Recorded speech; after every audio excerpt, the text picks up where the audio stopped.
Eu acho que fazer humor é a fórmula do momento, não necessariamente jornalismo com humor. O jornalismo com humor é uma tendência que o jornalismo acompanha. Pega uma carona na evidência do humor. O jornalismo aprendeu a sugar um pouquinho do sangue da comédia para poder ter uma sobrevida aí, né? Para poder se reinventar. Porque o nosso jornalismo sempre foi muito criticado, o jornalismo como um todo sempre foi muito parcial, no mundo inteiro, mas o brasileiro parece pior, né? O jornalismo no Brasil é algo muito tendencioso. E a gente ficou muito mal visto depois de diversos episódios jornalísticos, né? Que mancharam muito a nossa reputação. Da escola base até as eleições de 89, né? A parcialidade da cobertura do processo de impeachment da Dilma que aconteceu agora também. Tudo isso manchou muito o jornalismo. A gente ficou muito mal visto. O jornalismo se reinventou também, vem se reinventando, porque o jornalismo tem essa capacidade incrível de se adequar, de se reinventar, assim como o teatro. Ninguém mata o teatro, nunca, nada mata o teatro, nada vai matar o jornalismo, porque são duas áreas muito intelectuais, muito inteligentes, muito nobres de alma e coração. Então o jornalismo pegou uma carona, vem pegando uma carona no humor, e isso é muito gratificante, especialmente para quem é de humor. Na informação do Jornal Nacional, você tem humor nos noticiários, nos editoriais dos grandes jornais. Você tem humor na política, e eu não estou falando que a política é uma palhaçada, estou dizendo que existe uma gestão também, uma administração política sendo feita com uma leveza maior, né? Tem o voto de protesto, que acaba sendo uma forma de se relacionar com o humor, né? Não é à toa que o Tiririca foi um dos deputados mais notáveis e votados da história, né, do Congresso até hoje. Enfim, o humor é tendência, o jornalismo com humor acompanha. Olha, a minha carreira, em parte foi planejada, em parte foi adequada às nossas realidades de mercado. Eu tenho 40 anos e sou de uma geração que é metade criada de um modo antigo, sem a internet, e metade criada num modo globalizado, internautico, midiático e conectado, que é esse mundo que a gente tem hoje. Então, a minha geração é uma geração esquisita nesse sentido, porque na minha adolescência, o modo como eu me adequava às oportunidades era muito diferente de um modo que a adolescência de hoje se adequa às oportunidades, né? E não se passaram muitos anos, não.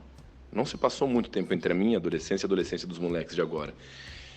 Isso eu estou falando para ilustrar que a minha maneira de me adequar às possibilidades era uma maneira mais difícil, porque não havia navegação pela internet, não havia a coisa do wireless, a coisa do digital para você se conectar e trocar figurinhas, etc. A gente batia a perna mesmo, corria atrás e tinha que fazer tudo na base da conversa mesmo, na conversa pessoal e não virtual. Então, nesse sentido, foi muito complicado, porque parte de mim, sim, realmente se adequou às oportunidades que apareciam e outra parte planejou isso. Mas, reiterando, com o agravante da minha geração ser esquisita, assim, né? Meio digital, meio normal. Os fatores que contribuíram para o CQC ser um grande sucesso são múltiplos. Eu começo dizendo que havia um saco-cheísmo, se me perdoa o populacho da minha expressão, mas havia sim um saco-cheísmo na televisão naquele momento em que o CQC surgiu, né? Final de 2007, começo de 2008. Efetivamente 2008, né? O público conheceu a gente em 2008. A gente ensaiou em 2007, foi contratado em 2007. Mas havia um empapuçamento da televisão. A televisão estava cansada, assim. A última coisa mais interessante que tinha passado na televisão brasileira havia sido o Pânico. O Pânico na TV, do Emílio Surita e sua trupe, que realmente é um programa que merece o nosso respeito até hoje. Depois que o Pânico na TV deixou de ser uma novidade, já instituiu uma fórmula, as pessoas estavam ali naquele marasmo. E o CQC veio quebrando a monotonia que existia naquele momento, assim. E mostrando também que uma informação pode ser dada de outras maneiras, assim. A gente conseguiu, através do humor, nós, os integrantes do CQC, a gente conseguiu ser levado a sério. A gente conseguiu dar holofote para os políticos e para sacanagens políticas antes mesmo das múltiplas corrupções que a gente viu em seguida serem colocadas à tona. O CQC era um programa que ia entrevistar pessoas que não falavam, pessoas que não davam entrevistas para jornalistas convencionais, mas que excepcionalmente para o CQC conversavam. Foi o caso do João Gilberto falando comigo, foi o caso do Lula, que deu em primeira mão para o Felipe Andreoli qual é a sua escolha de voto nas eleições americanas, naquele contexto de Obama versus McCain. Eu acho que eu agreguei muito ao CQC porque eu me doei de corpo e alma ao CQC. Entre idas e vindas, eu fiquei 6 anos no projeto CQC. Mas eu arrisco dizer que pelo menos o primeiro 1 ano e meio de CQC, eu só fiz CQC. Eu só fiz CQC. E aí depois, os demais anos, eu conciliava o CQC com muito pouca coisa. Mas acho que houve um contexto aí, um momento inicial, que eu só fazia o CQC e mais nada. Eu morava do lado do CQC, estava disponível para fazer, estava disponível para cobrir. Então eu me joguei de cabeça, porque eu vi que era a grande oportunidade da minha carreira, pelo menos até então.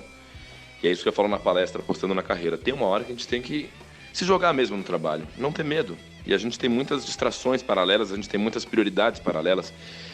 Eu estabeleci o CQC como minha prioridade e aquilo foi uma recompensa. A minha exposição e a notoriedade que eu ganhei no CQC foram compatíveis com o quanto eu me doei. E acho que a doação sempre tem uma bela recompensa, muito bela. Ninguém tem condições de prever o futuro, isso é óbvio. Mas a gente tem condições de acompanhar tendências e de vislumbrar algumas possibilidades de acordo com as tendências do momento. Por exemplo, quem é do digital está surfando uma onda maravilhosa. E tem muita gente que está surfando essa onda do digital porque lá atrás deu uma olhada e falou: o cenário da comunicação está muito linkado ao digital. Vou postar aqui, olha que legal que foi. Entende? Então, a gente tem que ter um olhar assertivo e um olhar empreendedor para o mercado.